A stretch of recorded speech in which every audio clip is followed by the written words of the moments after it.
আপনি জানেন কি পৃথিবীব্যাপী নারী ও কন্যা শিশু লিঙ্গভিত্তিক বা জেন্ডার ভিত্তিক সহিংসতার শিকার? বাংলাদেশও এর ব্যতিক্রম নয়। জেন্ডার ভিত্তিক সহিংসতা নারীর শারীরিক মানসিক স্বাস্থ্য ও অর্থনীতির ওপর নেতিবাচক প্রভাব ফেলে।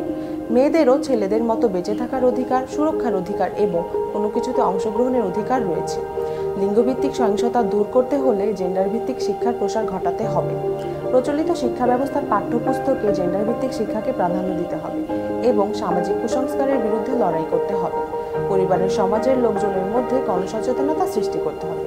আসুন আমরা সকলে মিলে লিঙ্গভিত্তিক সহিংসতাকে নির্মূল করার প্রতিশ্রুতিবদ্ধ হই আর বলি, লিঙ্গভিত্তিক সহিংসতা আর নয়।